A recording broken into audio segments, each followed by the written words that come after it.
సరే అరిషడ్ వర్గాస్ దాని మీద కామ క్రోధ లోభ మద మత్సర దాని మీద ఒక సినిమా చేయటం, ఇవాళ సినిమాలు చూస్తుంటే యూత్కి ఎలా చెప్పితే సినిమాలు అర్థమవుతాయో పర్ఫెక్ట్గా చెప్తున్నారు. మొన్న నరసింహ సినిమా చూసాం. నరసింహలో గ్రాండ్ పేరెంట్స్ గ్రాండ్ చిల్డ్రన్ 3 తరాలు కలిపి థియేటర్లో చూస్తూ ఉండి హౌస్ఫుల్ అయిన ఆ థియేటర్ని చూస్తా అంటే ఎంత ముచ్చటేసిందంటే అంత ముచ్చటేసింది. అలాగే మనం అఖండ చూసాం.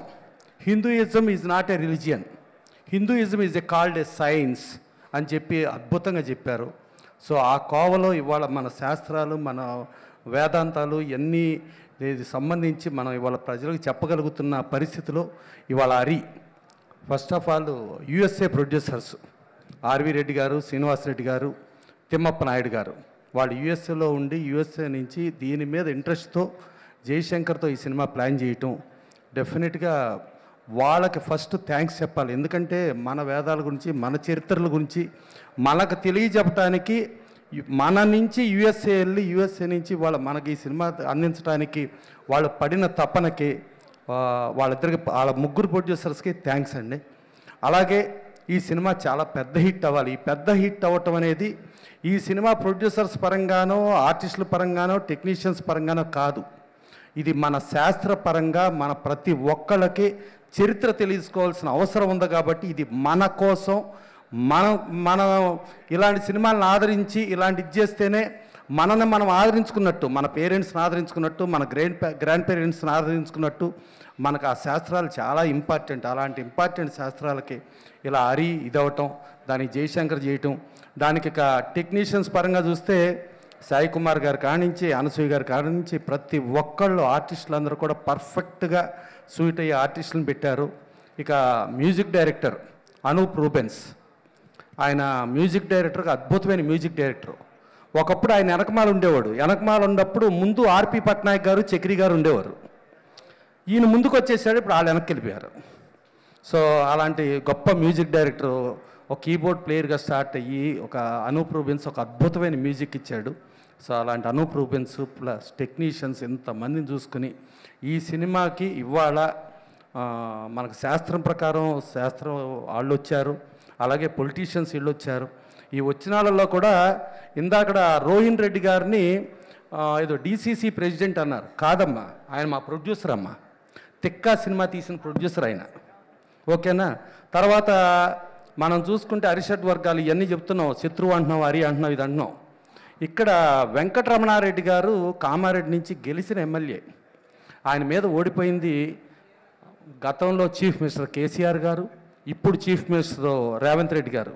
కానీ ముగ్గురు అన్ని పార్టీలు కలిపి ఎంతో అన్యోన్యంగా ఎంతో అద్భుతంగా ఉన్నారే, వాళ్ళని చూసి మనం చాలా నేర్చుకోవాలమ్మా డెఫినెట్గా. సో ఇలాగే మనం కలివిడి అంటే రాజకీయం పోటీ చేయటం అది డిఫరెంట్. కానీ వన్స్ గెలిచిన తర్వాత ఇప్పుడు ఇవాళ ముగ్గురు ఎమ్మెల్యేలుగా, అంటే ఒక ఆయన చీఫ్ మినిస్టర్గా ఉన్నారు, ఈయనేమో ఎమ్మెల్యేగా ఉన్నారు, కేసీఆర్ గారేమో అపోజిషన్ లీడర్గా ఉన్నారు, ముగ్గురు మళ్ళీ అదే అసెంబ్లీలో ఉన్నారు. సో ఇలాంటి రాజకీయంగా చూసాము. ఇటు డెఫినెట్గా సినిమాకి ఇంతమంది ఆదరించడానికి వచ్చి చేయటం సరే. ఇంకా బాబులు అన్నారు, మహేష్ బాబు సూపర్ హిట్, కానీ రమేష్ బాబు సూపర్ హిట్ కాదు. ఇక్కడ టాలెంట్ ఉంటేనే ఏ బాబులైనా ఏ బాబులు కాకపోయినా ఇక్కడ టాలెంట్ ఉన్నాడే మిగులుతాడు. ఎంట్రీకి ఏదన్నా కావాలంటే బాబు అవ్వచ్చేమో, ఎంట్రీ తర్వాత టాలెంట్ లేకపోతే ఏ బాబు పనికిరాడు డెఫినెట్గా. అలాగే ప్రభుత్వ పరంగా పక్కన కర్ణాటక గవర్నమెంట్ గుడ్ సినిమాలు అని చెప్పి దాదాపు 20 లక్షల సబ్సిడీ ఇస్తున్నారు, లొకేషన్లు ఇస్తున్నారు, చాలా బ్రహ్మాండంగా చేస్తున్నారు. ఒకప్పుడు మనకు కూడా ఉమ్మడి ఆంధ్రప్రదేశ్లో సబ్సిడీలు ఇచ్చేవారు, డెఫినెట్గా మనం సబ్సిడీలు ఇవ్వాలి.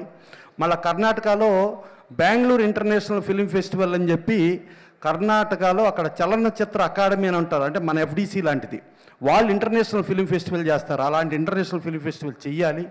అలాగే కర్ణాటకలో ఒక ప్రైవేట్గా ఇన్నోవేటివ్ ఇంటర్నేషనల్ ఫిలిం ఫెస్టివల్ అని ఒక ఇన్నోవేటివ్ థియేటర్స్ వాళ్ళు చేస్తారు, అలా అది చెయ్యాలి. సో అట్టా ఇన్సెంటివ్స్ ఎన్నో చేసి చిన్న సినిమాని బతికించుకోవాల్సిన బాధ్యత ఉంది. ఒక వారం ఒక పెద్ద సినిమా వచ్చిందంటే దానికి 1000 రూపాయల నుంచి 5000 రూపాయల టికెట్టు అవజేసేస్తే మా చిన్న సినిమాకి సినిమా చూస్తానికి డబ్బులు ఎక్కడ ఉంటాయి, సినిమాకి ఎట్టా వస్తారు. అందుకని అట్టా కాదు, సినిమా అనేది కామన్ మ్యాన్ ఎంటర్టైన్మెంట్. అది చిన్న హీరో అయినా పెద్ద హీరో అయినా ఎవరికైనా రీజనబుల్ టికెట్ ప్రైసింగ్ ఉండాలా. ప్లస్ మిడిల్ క్లాస్ వాళ్ళకి, అప్పర్ మిడిల్ క్లాస్ వాళ్ళకి, వీళ్ళందరికీ కూడా థియేటర్లకు వచ్చేటట్టు చేయాలి. ఇలా అన్నీ చేయటానికి ప్రభుత్వ పరంగా ప్రోత్సాహం ఉండి డెఫినెట్గా చిన్న సినిమాకి బ్రీతింగ్ ఇవ్వాలి. ఒక క్షేమంగా వెళ్ళి లాభంగా రండి ఓడియాన్లో 5%తో ఓపెన్ అయింది, 175 days సూపర్ హిట్.